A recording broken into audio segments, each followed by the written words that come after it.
Again, hello everyone. I hope you're having a great day. This is Coach Becky from Doc Wayne, and I'm here with John Sand, four-time North American speed skating champion turned high school teacher, mentor, and dad, joining us on episode 12 of Doc Wayne's Kids and COVID-19 series. And again, thank you all for joining us on Facebook Live. Please put your comments in the feed and questions. And if we don't get to you today, you can always email us at support@docwayne.org. John, how are you doing today? I'm doing great, Becky. It's great to be here. Yeah, absolutely. And we're so excited. And you just finished off your year. Such an interesting and unprecedented year. Tell us how that went. Yeah, it was a really strange year. This is my 30th year in teaching, and this was definitely the strangest year of them all. We ended things online, usually the last day of class. I like to give the kids a little speech and a little, pep them up for their final year or their next year, and, say goodbye and lots of hugs and all those kinds of things. And this year it was just kind of waving to people on little 1-inch squares on a screen. So it was definitely a different year. Yeah, so challenging for so many kids, teachers, administrators, districts. Did you have any highlights from remote learning that you want to share with us today? There were some lowlights in terms of being a middle-aged balding guy who's not too good with technology that were kind of funny. And the first couple times I had to do some assignments, I messed them up, and I had a kid volunteer to help me with it. So anytime I had a question, I just sent Vinny a message, and Vinny took care of everything for me. So those are really good. But no, it was just kind of a strange thing. My kids were really good about tuning in and checking into class every day, and that was really important for me. I think it was important for them too to have a little structure and just a kind of a little bit of a routine. Yeah, routines, consistency, structure. We find that they're really helpful for our Doc Wayne kids. And I think you know this, but I am a mom of 2 kids too, and they're going through remote learning. We actually have 1 more week. So this is the home stretch here. Hang in there. I know, we're almost there. But if you could, please share with us a little bit about your college soccer experiences, your speed skating career. And I know you also want to touch on just being a parent and your son's career as well. Sure. Yeah, I've had some good sports experiences over the years. Speed skating obviously was a dominant part of my life, pretty much my whole life. I kind of felt like I was born on skates. I don't ever remember a time when I wasn't skating. My mom was an 18-time National North American Championship, which is more than anybody in history, and she's in the Speed Skating Hall of Fame, and she was my coach. And it just was a great experience. And one of the things I got out of skating was being able to travel. I remember being 8 years old and flying to Winnipeg, Canada with my mom to skate in a meet and riding a city bus to get to the skating rink from the hotel. And those type of experiences are really, really powerful in the long run. And the other kind of an interesting thing is that in the 1980 Olympics, myself and my family, we all volunteered up there. So I volunteered at the Speed Skating Oval and had a chance to meet speed skaters from all over the world. And I turned 13 up there at the time. So it's a pretty impressionable age. And but I think that those experiences really kind of shaped a lot of things in the rest of my life. I still love to travel, and I still love to meet people from different cultures and experience different things like that. With soccer, I was a big soccer player in high school, and I went up to UConn. I ended up having 2 knee surgeries before I even stepped on the field. And when I got onto the field and realized that playing Division I soccer, it wasn't about having fun. It was work. It was a job. It was, it was really all or nothing. You were a soccer player through and through or not. And I actually ended up walking away from it my sophomore year and saying, you know what, it's just, that's not me. I really enjoyed the fun part of the sport and those things. And that's something that I like to share with a lot of kids, because that seems to be the focus today for so many kids and really so many parents that, I want my son or daughter to play D1. And, it's not all it's cracked up to be. It's really hard. It's really, really hard. So, But I think some of the universal things that I learned through sport are things that stay with me every day, and that is the work, the dedication, the teamwork, just the general principles by which you have to play and to play at a high level. And those are the same things that I need to do when I teach. I need to work hard. I need to be prepared. I need to work with all different types of kids and work together to meet a common goal. So the parallel, I think, is really easy to go from sports into teaching. Yeah, that's well said. Just out of curiosity, who is your mom?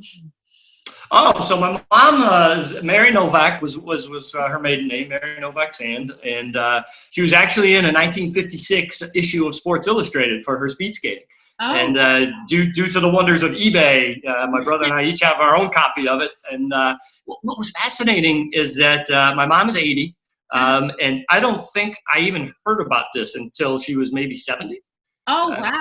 She never said a word. And then, word got out. And so I found a copy online. My brother found a copy online. So we have that. So that's a pretty cool thing. The other thing is I was born in Wisconsin. And my mom started many, many speed skaters in Wisconsin, including a guy named Eric Hayden, who won 5 gold medals in 1980.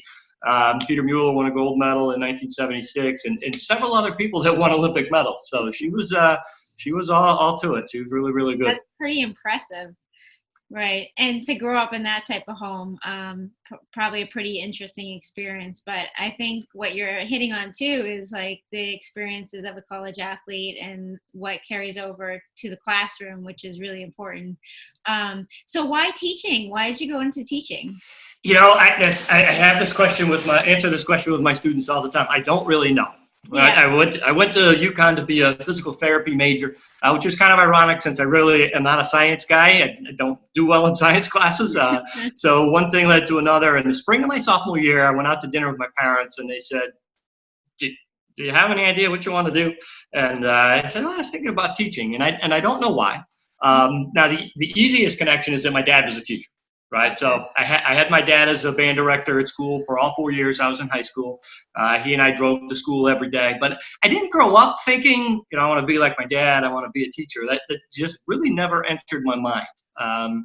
And then when it came out, okay, this looks like something I want to do. And I'm not a big science guy. Math was fun up to a certain point, but then after that, not so much.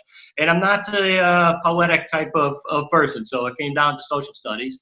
And that's what I did. And it was interesting, though, because my dad had asked me one night, we were talking about it, and I was thinking either music or social studies, because he was music. And I explained to him one of the things I wanted to do as a teacher was also coach. I wanted to coach sports, it's a big part of my life. And he said at that time, then don't do music. You can't be a band director and coach.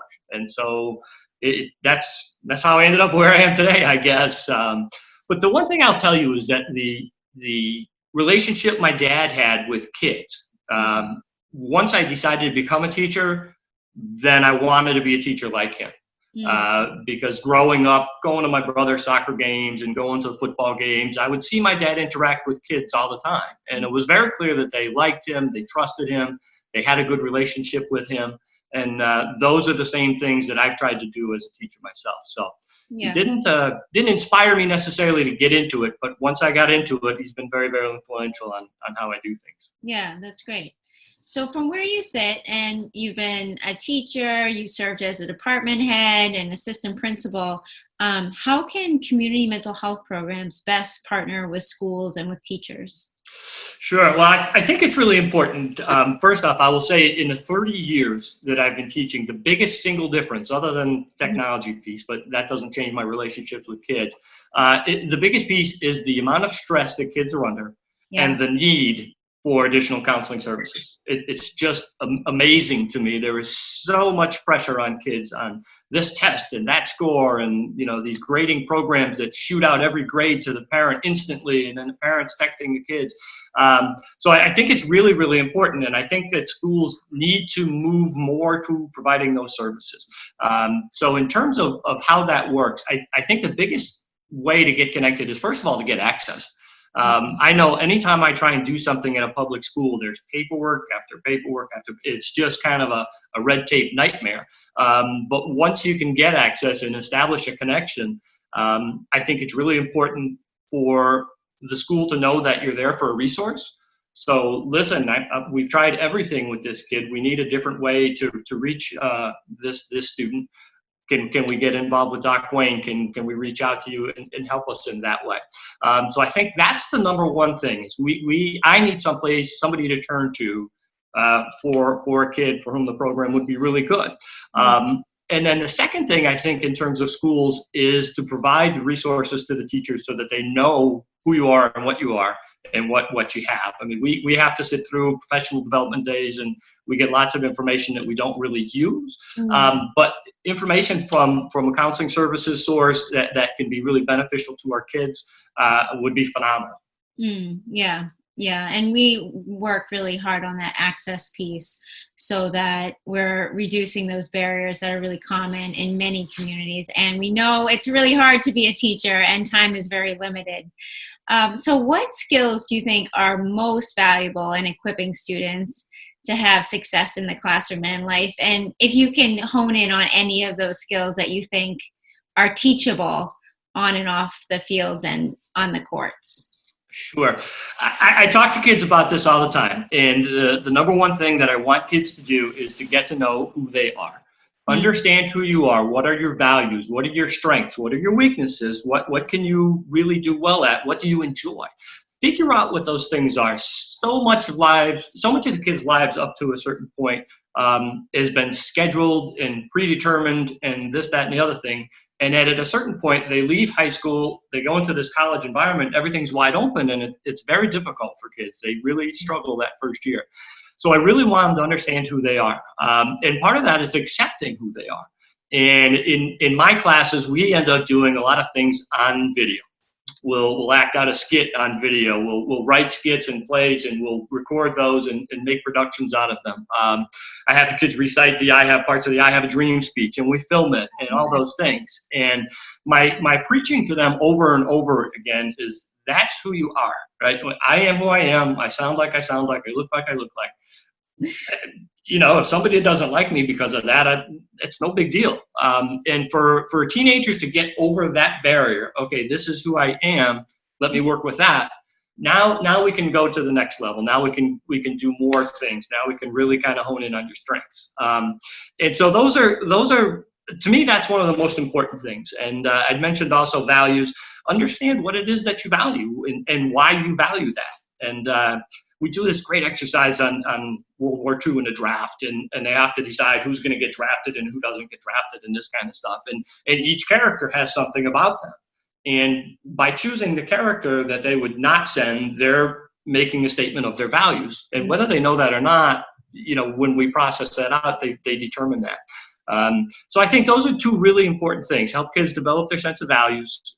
They have values. Mom and dad taught them values. They have those, but we just want to make sure they identify them and then really get to know who you are and what you're good at and what you can do. Those I think are two really important keys. Yeah, those are important. And I really like the piece about identity development because that's really important to the work that we do, especially around trauma. Is a lot of times the piece around trauma and identity get merged together. And so trying to find that piece around who am I and this is what happened to me, but trying to separate the two so that you can be who you are truly. So I've always been keen on the concept of the coach as educator. So part of the larger work to educate the full child. And I just was curious, because you're involved in athletics and you have a child who's a student athlete and then your past. So what do you think about that concept? Yeah, I would say that's also something that's changed over the years in teaching, in that if you go back 30 years ago, I had information and new information that the kids didn't have, and I could give that to them. Now they have everything at the tips of their fingers. They don't need information from me. They actually need coaching from me. They need guidance. They need support. They need direction. They need encouragement. They need a kick in the butt once in a while. The coaching and teaching thing to me is almost synonymous. It really is. And, in the high school in which I work, the principal's constantly preaching that. Be a coach. Be a coach. Coach the kids up. Get them to where they need to be. Encourage them. Get them going. Teach them skills. things that are transferable, across disciplines and in life. Those are the things that we really want to do in the classroom. And it's very little about the information. It really, really is. So coaching is the model. I know that works for me, and I know that a lot of really, really good teachers it works for as well. It partly that's my subject area. If I was teaching AP Physics, well, maybe it is more about the information. But when we're talking about U.S. history, it's more about skill development, teamwork. We do a lot of things in teams, and learning to get along with each other is also a skill that sometimes needs to be reinforced and retaught almost, because little kids seem to be able to do it, but then as they get older, for some reason, it gets more difficult. So they can do it, but we just need to kind of remind them of that. Yeah. So yeah, and the funny thing is that when I'm coaching, that's almost like teaching, because we're talking about fundamental skills. We're talking about how to do things mentally, where to be in the right position, and that kind of stuff. And it's funny that as a dad and as a coach of like a little league team, you see things in a different way, and you see things about helping kids develop the confidence to do things. Because if they don't have the confidence, they're not going to get it done. If they don't walk up to the plate thinking, I know how to hit, coach showed me how to hit, I know what I can do, then they're not going to get a hit. And I think it's really important that everybody kind of keeps it in perspective when they're coaching what it is that they're doing. You are teaching, right? You are helping kids learn. You're not yelling at them, making them take flaps because they dropped a fly ball. That's not helping. So it's funny that to me, the two, not only do they intersect, they really are one and the same. Yeah, absolutely. And so this coach as educator idea is not trying to produce the next NBA athlete, but we're trying to produce citizens of the world. Absolutely. And trying to provide them with skills, as you said very well. They can find information pretty well on the internet these days, but trying to equip them with critical thinking skills and other ways that they can be successful in the world. But lastly, John, given all that's going on these days, COVID, systemic racism, the second mental health pandemic, and really looming budget cuts in many, many districts and states, what's top on your mind as an educator to shepherd these kids through a very complex world?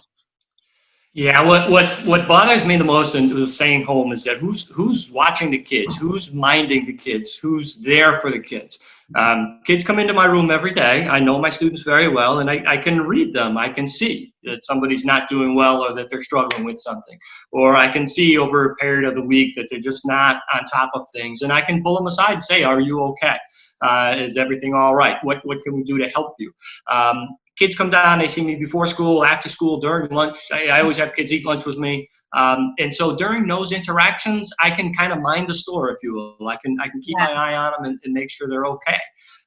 Now, like I said, I see you in a 1-inch square on the screen, and it's really hard to read how you're doing. Yeah. And you're with 26 other little squares on the screen. So it's that bothers me. Who is then making a referral? Kids coming to me and they're really struggling, and I can't help them.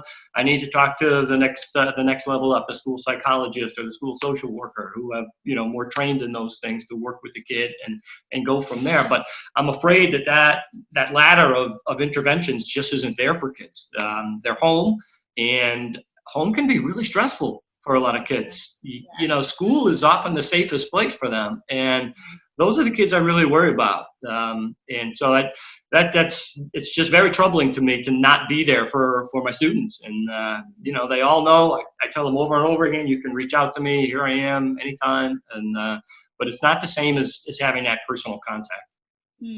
Yeah, it must be very tough for all the educators out there. And as a mental health professional, I think our thoughts are both for the kids and the educators, and how can we support everyone that's going through this, but also how can we support the system as a whole so that we can provide for everyone's mental health during this really challenging time. But John, I want to really thank you for your time today and your insight into what it's like to be an educator. Actually, before we leave, I just wanted to see if you wanted to add anything from a parent's perspective, um, and see if you had anything that you wanted to sort of color the words that you've shared with us so far, in having a student athlete, and add that to the full picture that you shared in the past 20 minutes or so. Is there anything else that you want to add to this? Sure. I think my son is an interesting story. He played Little League here in town, and in the draft for the major leagues, he was the very last kid selected. The last kid selected in the entire town, right? Mr. Irrelevant. And it was always kind of a joke I had with him. And he was always the smallest kid on the team and all those types of things. And so he got drafted last, which was fine. He went on, he made all-star teams all 4 years. He played Little League, he played varsity baseball, and now he plays in college. And it's interesting that, so many parents put pressure on their kids that, 9 years old, my kid's going to be, scholarship. And we never did that. My son just played the game. He loved the game. He still loves the game. And so many parents take the love of the game away. They take the enjoyment out of the sport by putting so much pressure on the kids. And you know what? If you're good enough to make it, you'll make it. If you're hardwired to put in the effort and the energy, you'll make it. But you're not going to make it because mom or dad screamed at you and made you do this and made you do that. It just doesn't work. And so my message really to parents is, listen, be there with support, be there for energy and guidance and that kind of stuff. But you just can't tell when they're 8, 9 years old, where they're going to end up. And there were a lot of kids picked ahead of him that just aren't playing baseball anymore, and that's fine too. But I think that the parents read way too much into Little League. And I was fortunate in the Little League here in South Windsor. The head of the Little League, the president of the league, always said all he wants is for years later for kids to look back and say, I had fun playing Little League baseball. And I think that's really important. Yeah, that's a really helpful message, and it's coming from someone who had great success in his athletic career. And it's hard to remember that sometimes as a parent, because you truly want the best for your child, and sometimes you lose sight of what that actually means in the day-to-day. So appreciate that message from you, John, and appreciate this whole conversation and your insight from your view as a former champion and a teacher and someone who has been on the administrative side and working with kids during this really interesting time in the field of education and child development and athletics. And for those who aren't familiar with our work at Doc Wayne, or maybe hopped on the live feed in the middle or towards the end, at Doc Wayne, we fuse sport and therapy to heal and strengthen at-risk youth. And during the typical times, we provide these services during the school day, before school, after school, and in community settings and in some residential treatment facilities. But during this pandemic, we're providing telehealth services to kids and families. And if you need us at all, you can reach us at support@docwayne.org. And if you're interested in supporting our work and helping us reach more kids, you can visit us at docwayne.org or text donate to 205-570-7251. And also, as a reminder, this episode with John Sand is part of a larger series named Kids and COVID-19, and you can view those previous episodes on our YouTube page, and the handle for that is DocWayneBTG. And we hope you stay healthy and happy during these challenging times. And once again, just want to say thank you to John and wish you all the best. Take care and bye-bye.